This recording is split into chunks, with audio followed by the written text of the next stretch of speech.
आज की पौराणिक कहानी है नहुस कुल में उत्पन्न चंद्रवंश के 5वें राजा ययाति की पुत्री माधवी की। इस कथा का वर्णन महाभारत के उद्योग पर्व के 106वें अध्याय से 123वें अध्याय में आता है। माधवी थी तो राजपुत्री, पर उसके पिता ययाति ने उसे इसलिए गालव ऋषि को सौंप दिया था ताकि वो उसे अन्य राजाओं को सौंपकर अपने गुरु विश्वामित्र को गुरु दक्षिणा में देने के लिए 800 श्वेतवर्णी अश्व प्राप्त कर सके। गालव ऋषि ने उसे 3 राजाओं और अंत में अपने गुरु विश्वामित्र को सौंपा। आइए कथा विस्तार से जानते हैं। गालव ऋषि विश्वामित्र के बड़े प्रिय शिष्य थे। जब उनका अध्ययन पूर्ण हुआ तो नियमानुसार गुरु से दीक्षा लेकर गृहस्थ आश्रम में प्रविष्ट होने की अनुमति लेने का अवसर उपस्थित हुआ। गालव ने सोचा, यही अवसर है जबकि गुरु के प्रति मैं अपनी अपार भक्ति एवं श्रद्धा का कुछ परिचय दे सकूंगा। उन्होंने निश्चय किया कि अपनी शक्ति के अनुसार कोई ना कोई गुरु दक्षिणा देकर ही आश्रम से विदा लेंगे। किंतु उनके गुरु विश्वामित्र से गालव की स्थिति छिपी नहीं थी। फलतः गालव के अनेक अनुरोधों एवं दुराग्रहों को क्षमा कर उन्होंने उन्हें गृहस्थ आश्रम में प्रविष्ट होने की ही अनुमति प्रदान की। किंतु गालव भी अपने निश्चय के प्रति अविचल थे। उन्होंने यह कदापि स्वीकार नहीं किया था कि गुरु को कोई दक्षिणा दिए बिना ही वे आश्रम से विदा लें। वह अपने निश्चय पर डटे रह गए और विश्वामित्र के बहुत कुछ समझाने बुझाने पर अंत तक यही कहते रहे, गुरुदेव, मेरी विद्या तब तक फलवती नहीं हो सकेगी जब तक मैं आपको कोई दक्षिणा नहीं दे देता। विश्वामित्र का सहेज छात्र तेज गालव के इस दुराचार पर उद्दीप्त हो उठा। अकिंचन और युवक ब्राह्मण पुत्र की यह दृष्टता उन्हें मर्म भेदनी सी लगी, जो उन्हें यह आज अपनी दक्षिणा का पात्र समझ रहा है। उन्हें यह स्मरण करने की आवश्यकता नहीं थी कि वह राजा के पुत्र थे। सम्राटोचित वैभव विलास को पैरों तले ठुकराने वाले को एक भिखारी का बालक दक्षिणा देना चाहता है, यह कैसी विडंबना है। विश्वामित्र विचलित हो उठे। उनका धैर्य समाप्त हो गया। गालव के इस हठ एवं अभिमान ने उनके विवेक और संयम को झंकृत कर दिया। अपार क्रोध से विकंपित वाणी में उन्होंने गालव को तर्जित करते हुए कहा, दुराग्रही गालव, तुम्हें विश्वामित्र जैसे गुरु को संतुष्ट करने के लिए ऐसे 800 श्यामकर्ण अश्व देने होंगे जो चंद्रमा के समान श्वेत वर्ण के हैं। अत्यंत कठिन शर्त थी यह गालव के लिए, किंतु विश्वामित्र की यह वज्रवाणी स्वाभिमानी एवं दृढ़ निश्चयी गालव को विचलित नहीं कर सकी। उन्होंने अत्यंत विनय और सत्कार भरे शब्दों से अपने आचार्य से तात्कालिक क्रोध को शांत करके इस दुर्लभ दक्षिणा को जुटाने के लिए यथेष्ट समय देने की याचना की, जिसे विश्वामित्र ने भी स्वीकार कर लिया। तेजस्वी गालव की पक्षी राजगणों से विशेष मैत्री थी। फलतः विश्वामित्र की अमरसाग्नि से बचाने के लिए गरुड़ ने गालव का बड़ा संग दिया। अपने काम काज से छुट्टी लेकर वह गालव के संग भूमंडल भर की प्रदक्षिणा करके ऐसे 800 श्यामकर्ण अश्वों की खोज के लिए निकल पड़े। द्रुतगामी गरुड़ पर बैठकर समूचे भूमंडल की परिक्रमा कर चुकने पर भी जब गालब को सफलता की कोई आस नहीं दिखाई पड़ी तो वह निराश होकर आत्महत्या के लिए उतारू हो गए। किंतु गरुड़ ने इस समय भी उनका साथ नहीं छोड़ा। अपनी सूझबूझ से उनके प्राणों की रक्षा करके उन्होंने गालव को अभीष्ट सिद्धि के लिए गंगा यमुना के संगम स्थल पर बसे प्रतिष्ठानपुर के स्वामी महाराज ययाति की शरण में चलने की प्रेरणा दी।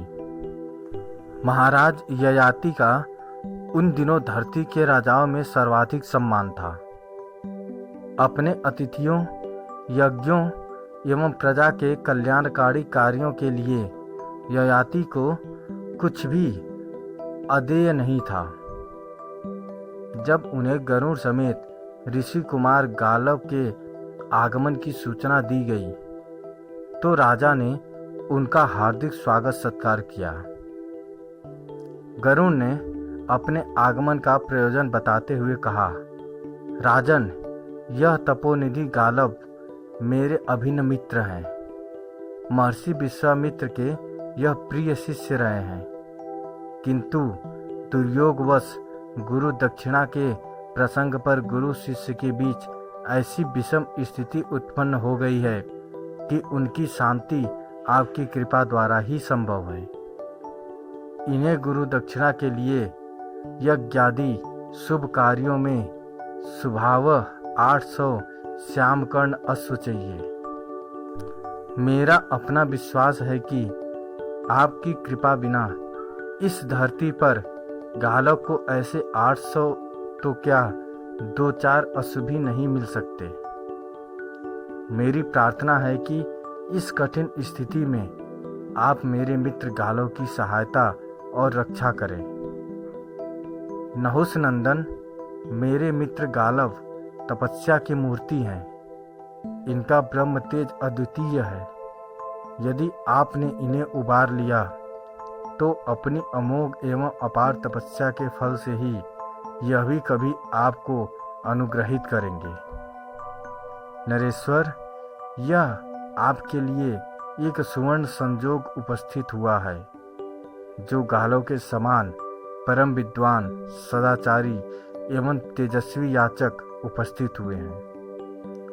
अपने मित्र गरुड़ की मर्म स्पर्शिनी वाणी सुनकर राजा ययाति प्रसन्न हुए, किंतु संयोगात उस समय उनकी स्थिति वैसी नहीं थी जैसी कि गरुड़ समझते थे।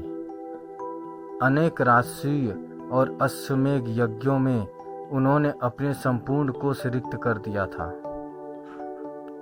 कुछ क्षण गंभीर सोच विचार करने के अनंतर उन्होंने अपनी त्रैलोक्य सुंदरी कन्या माधवी को समर्पित करते हुए गालव से कहा, ऋषि कुमार, मेरी यह कन्या दिव्य गुणों से अलंकृत है। दैवी वरदान के अनुसार इसके द्वारा हमारे देश में 4 महान राजवंशों की प्रतिष्ठा होगी।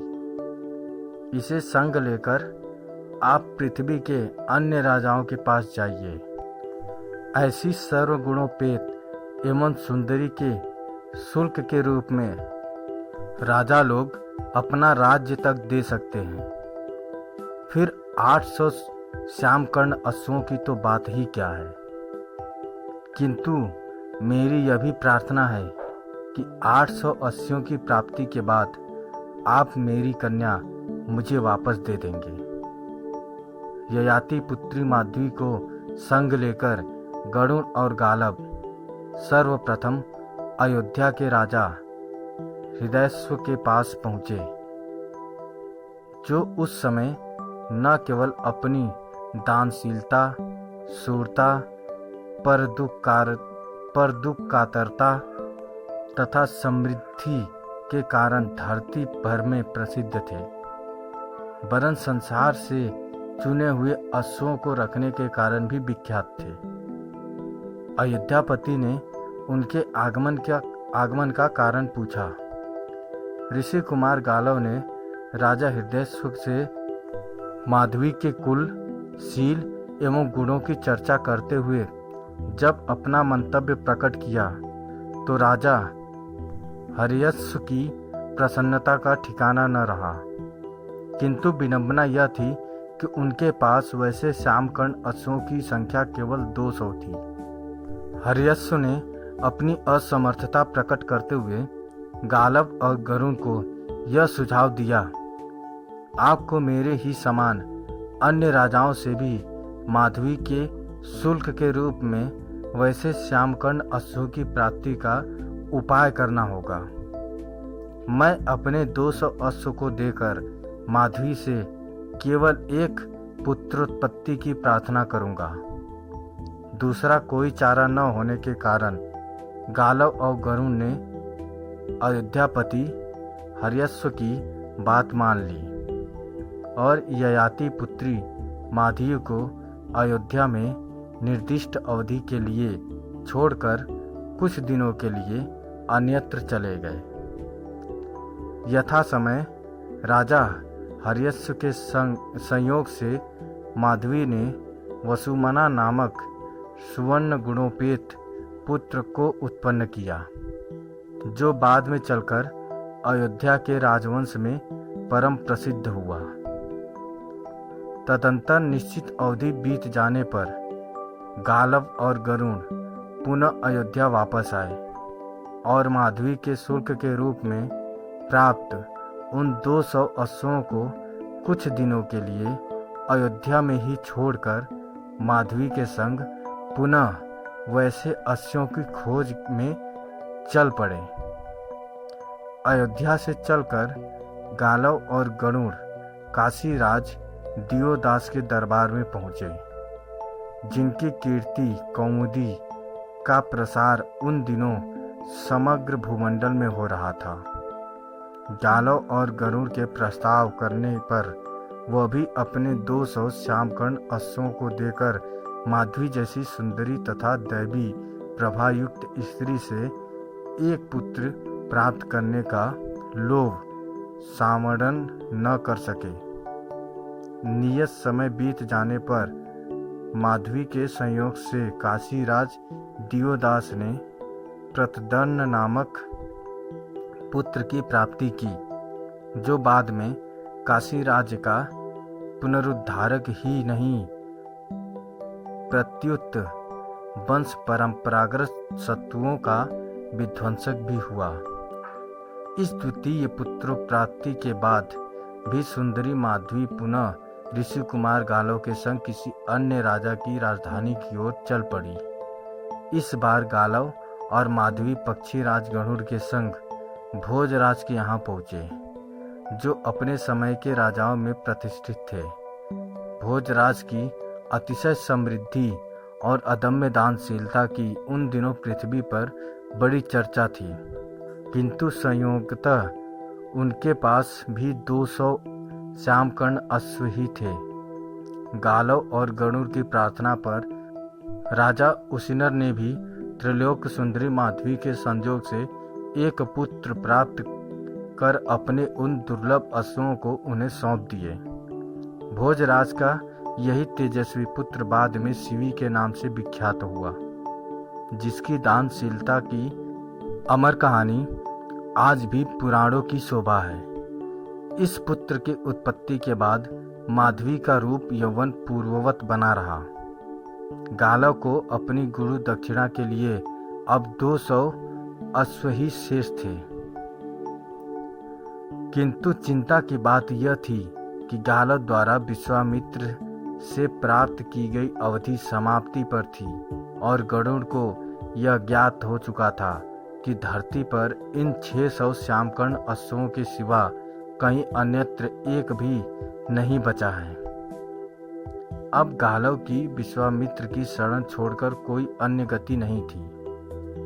अंततः गरुड़ की सलाह मानकर 600 अश्वों और त्रिलोक के सुंदरी माधवी तथा गरुड़ को संग लेकर वह विश्वामित्र के समीप पहुँचे और शेष 200 अश्वों की प्राप्ति में असमर्थता प्रकट करते हुए विनय भरे स्वर में कहा, गुरुवर, आपकी आज्ञा से इस भूमंडल पर प्राप्त 600 श्यामकर्ण अश्वों को मैं ले आया हूँ, जिन्हें आप कृपा कर स्वीकार करें। अब इस धरती पर ऐसा एक भी अश्व नहीं बचा है। अतः मेरी प्रार्थना है कि शेष 200 अश्वों के शुल्क के रूप में आप दिव्यांगना माधवी को अंगीकार करें। गालव की प्रार्थना का अनुमोदन गरुड़ ने भी किया। विश्वामित्र ने अपने प्रिय शिष्य की प्रार्थना स्वीकार कर ली और माधवी के संयोग से अन्य राजाओं की भांति उन्होंने भी एक तेजस्वी पुत्र की प्राप्ति की, जो कालांतर में अष्टक के नाम से प्रसिद्ध हुआ। बड़ा होने पर विश्वामित्र की अनुमति से अष्टक ने उनकी राजधानी का सारा कार्यभार ग्रहण किया और माधवी के शुल्क के रूप में प्राप्त उन 600 दुर्लभ श्यामकर्ण अश्वों का भी वही स्वामी हुआ। इन चारों पुत्रों की उत्पत्ति के बाद माधवी ने गालव को उत्तीर्ण करा दिया। फिर तो वह अपने पिता राजा ययाति को वापस कर दी गई, क्योंकि उसके पिता ने केवल 800 श्यामकर्ण अश्वों के शुल्क के लिए गालव को प्रदान किया था। अपने पिता के घर वापस पहुंचने पर वह पूर्ववत समादृत हुई। उसके अनंत रूप और यौवन में 4 पुत्रों की उत्पत्ति के बाद भी कोई कमी नहीं हुई थी। अपने इन चारों यशस्वी पुत्रों की उत्पत्ति के बाद जब वह पिता के घर वापस आई तो पिता ने उसका स्वयंवर करने का विचार प्रकट किया, किंतु माधवी ने किसी अन्य पति को वरण करने की अनिच्छा प्रकट कर तपोवन का मार्ग ग्रहण किया। दोस्तों, राजकुमारी माधवी की यह कहानी आपको कैसी लगी हमें कमेंट करके ज़रूर बताएं। अगर अच्छी लगी तो शेयर करें, सब्सक्राइब करें और लाइक करें। धन्यवाद।